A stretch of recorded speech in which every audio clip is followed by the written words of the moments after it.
The International Monetary Fund has said that it will present an updated macroeconomic framework to all of Chad's creditors by the end of January. This is coming amid pressure for creditors to finalize a debt restructuring plan with the country. The global lender adds that public and private creditors will be given a debt restructuring plan by the end of March to restore durable economic growth amid worsening conditions in the country. In 2020, Chad's public debt reached 47.91% of the GDP. This was a decrease of 4.41% from 2019, where it was 52.32% of the GDP. In January 2021, Chad became the first country to request a debt restructuring deal under the G20 Common Framework agreed on in 2020 by China, other group of 20 members, and the Paris Club of major creditor countries. The framework is designed to allow countries to overhaul their debt burden rather than just granting temporary debt relief. However, progress has been slow, especially with the death of Chad's president in April. And now there is a timeline to make things happen. Today, we're focusing on restructuring Chad's debt. This is Business Edge. I'm Tolulope Adeleru-Balogun.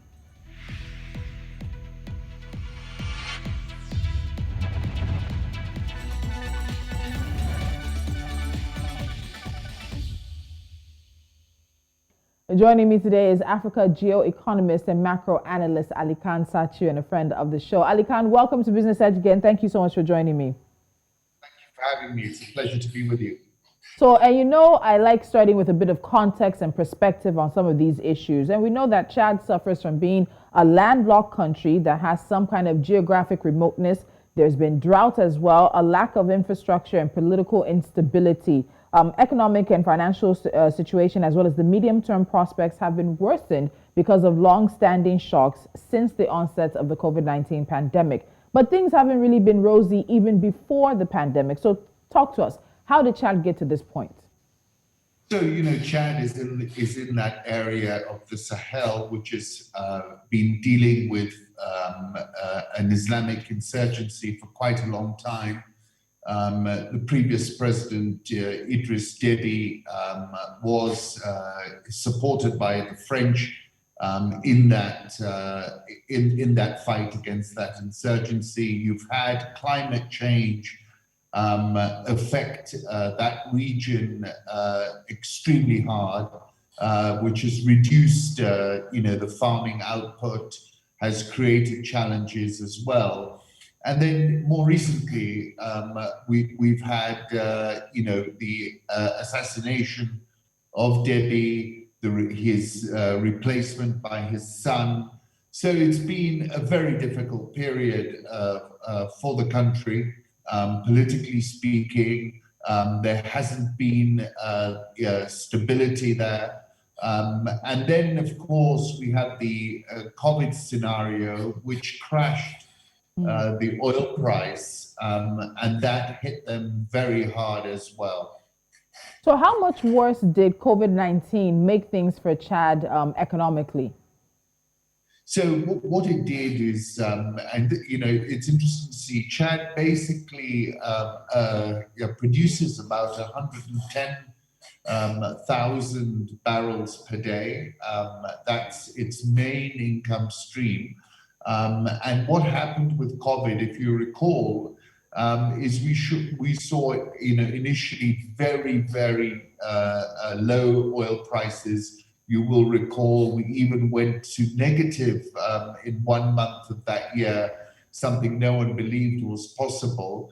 And I think it was that which really hit them hard. I think also, they were having to put much more money into fighting the insurgency, and therefore that was sucking money out of the budget. So they got hit badly, let's put it that way.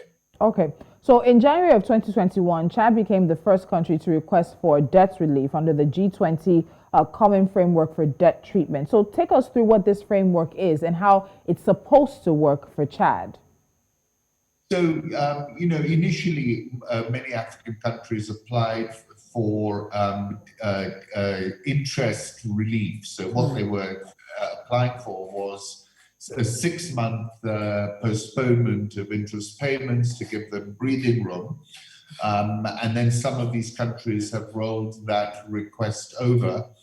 But under this G20 framework, it's looking at a fundamental restructuring of the balance sheet. And Chad is really, I think, one of three applicants that seem to have surfaced, and the one that's furthest along in its application. I don't have full clarity as to whether this will mean haircuts, reduction in overall debt. The challenge for Chad was that it wasn't only multilateral lenders who are in the frame. There was also the situation where they had borrowed money against oil production, and therefore they had creditors like Glencore. And Glencore, for example, was quite reluctant to participate. And I think part of the challenge for Chad was aligning people like Glencore with the IMF and others. And I'm happy you bring up that Glencore deal, because it was a question I wanted to ask you later. So the mining giants, backed by banks, let's also specify that, loaned Chad and the state-run hydrocarbon agency nearly $2 billion between 2013 and 2014 to plug a budget deficit and also buy a stake in an oil project. When you look at some of the, even though we don't have the full details, but when you look at sort of that situation around it, they're buying and they're in a situation with a country that is at literally the precipice of a disaster, of an economic crisis. We've seen basically what looks like people taking advantage of Chad's situation. How would you describe a situation where a country is having to go to a private entity to borrow money to plug a budget deficit? So it's an interesting question. Chad is not the only African country which has been doing this. South Sudan is another country that's done this a lot. I don't think it's an optimal scenario, because what happens is, first of all, there's a lack of transparency over a lot of these loans. We don't know what the interest rates are. In Chad's case, we do, and I'll come back to it. But why countries seem to be doing this is because the disbursement is much quicker. And of course, there isn't as much scrutiny over these types of transactions, so you can probably pay very large brokerage fees, I'm sure. I mean, let's not be naive about this. So, there's motivation on that score.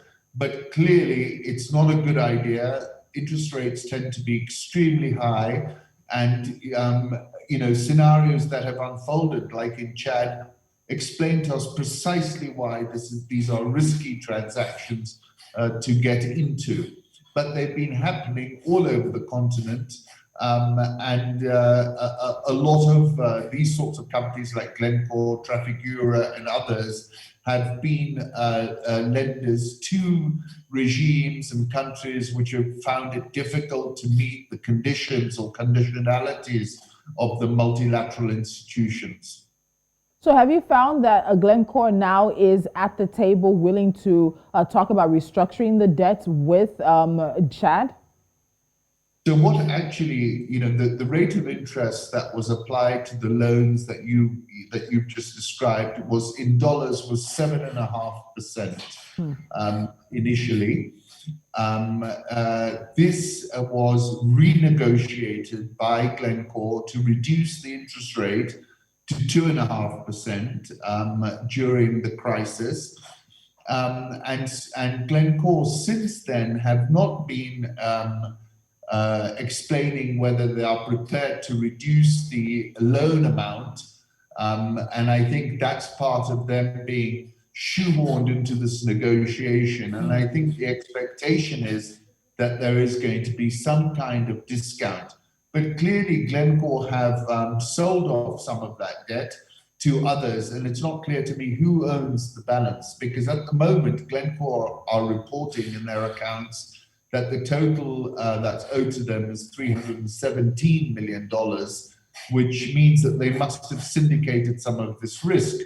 So in the background, we've got other people, not just Glencore, who will have to be brought to the table as well. And it's not clear to me who they are. and how aggressive they might be.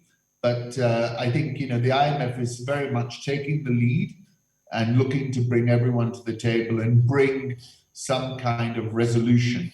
Also bear in mind that, this is a very volatile neighborhood.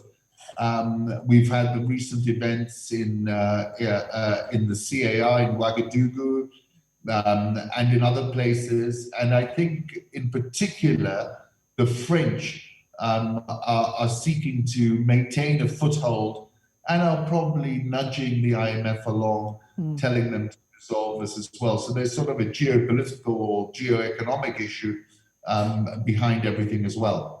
Okay, so let's take a break. As you said earlier, there have been conversations around giving relief to African nations when it comes to the interest payments on their debt, and there's also been a push towards forgiveness. So what really is in Chad's best interest? And that's the next point I want us to take this conversation to.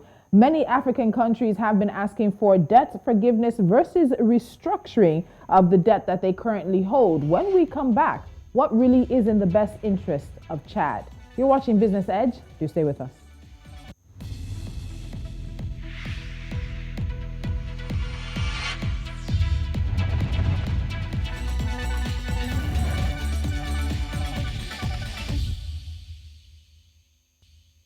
And still with me is Ali Khan Satchu, Africa Geo-Economist and Macro Analyst.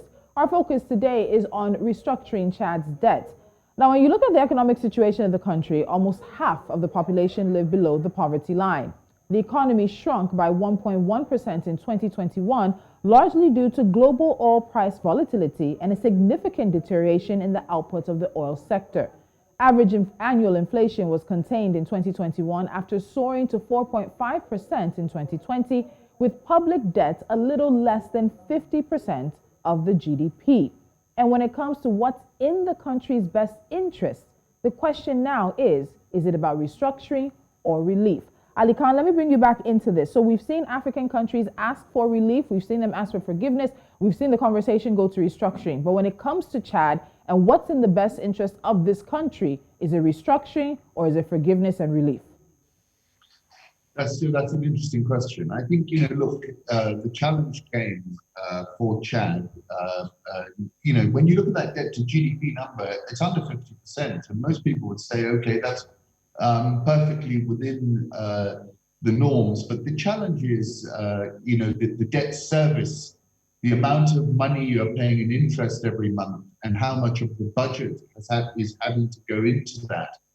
And I think, obviously when we were down around $20 and $30, it became unsustainable. And that's why part of this whole program is to reach a level of sustainability for Chad's debt. Now, we've had a rebound in the oil price. They produce 115,000 barrels a day. And if we assume they're making $20, which is a big assumption, per barrel, that's close to $900 million. So I think if they are making $20 per barrel, then I think they're in a much better position. If they can restructure some of the debt, it's going to release money for them to put to work in the economy.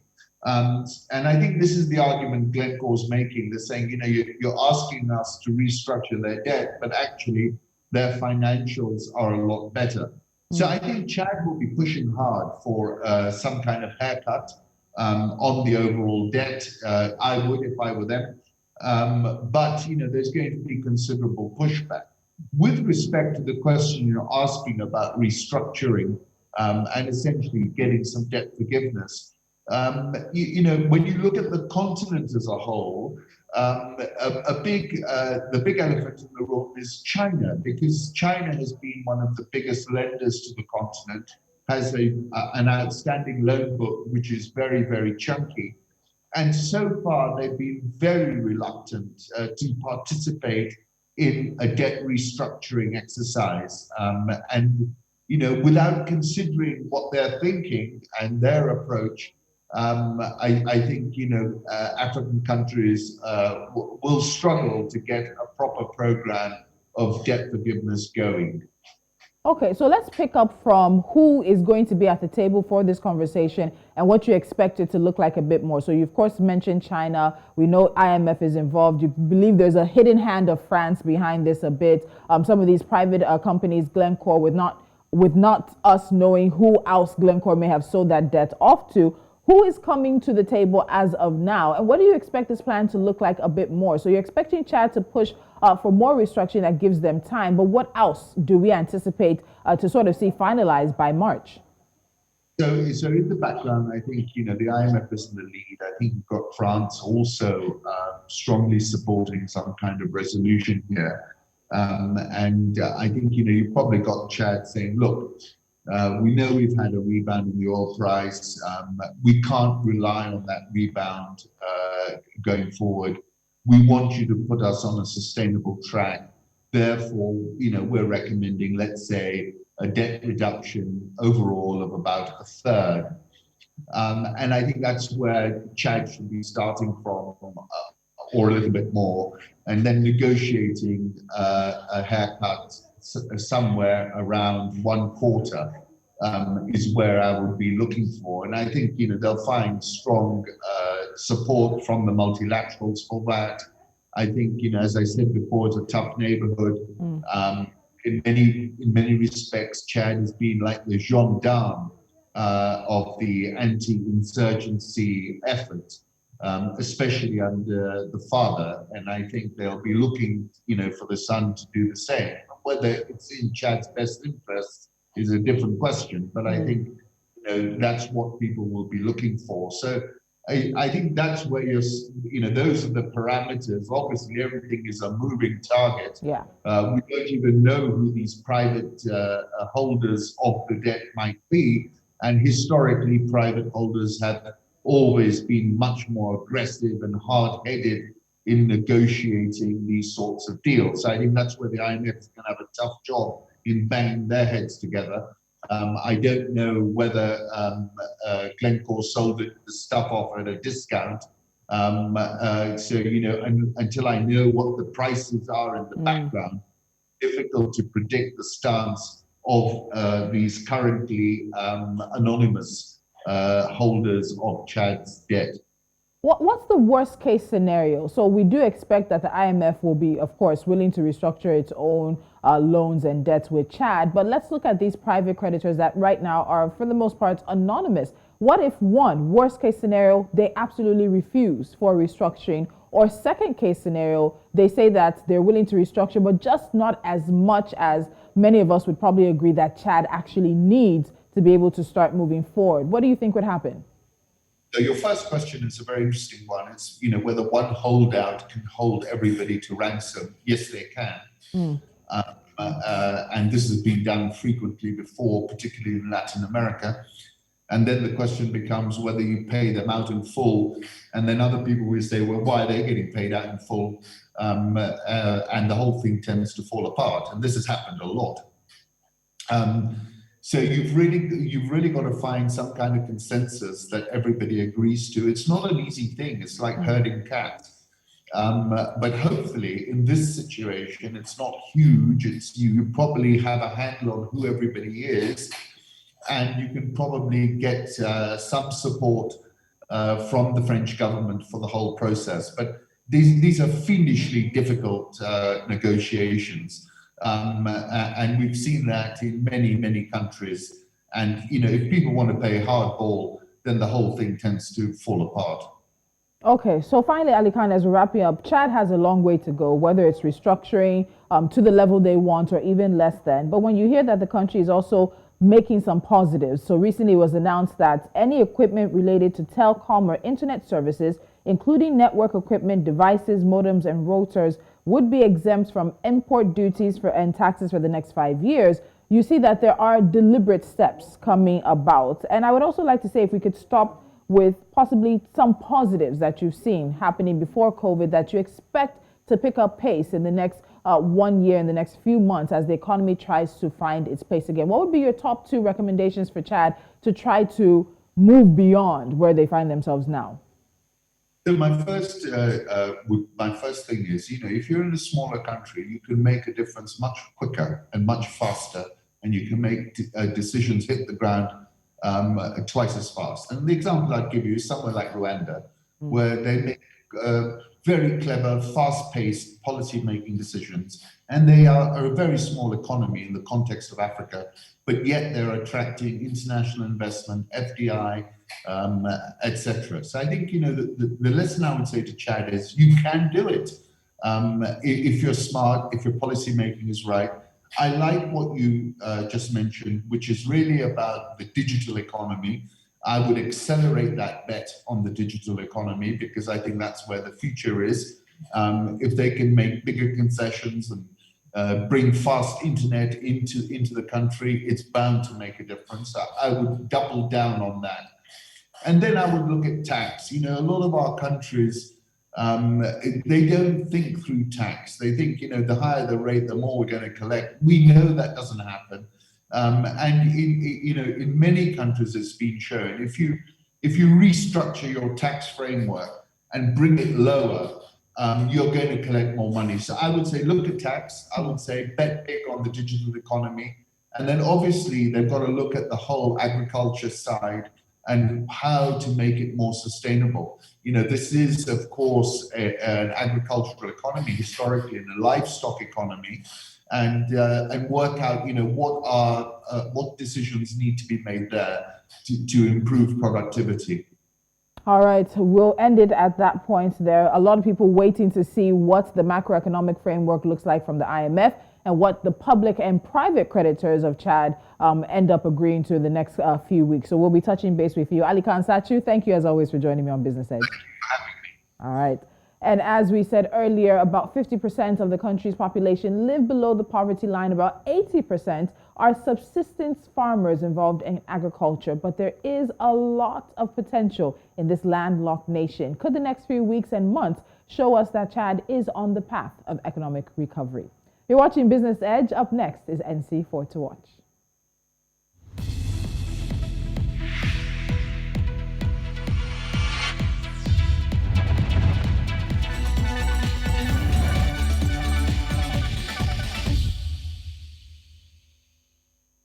And these are four of the stories we're keeping a close eye on, and we want you to also be looking out to see how they develop. Now, starting in the southern parts of the continent, South Africa's partner for Shell PLC has dismissed fears that seismic surveys for offshore oil and gas could endanger marine life.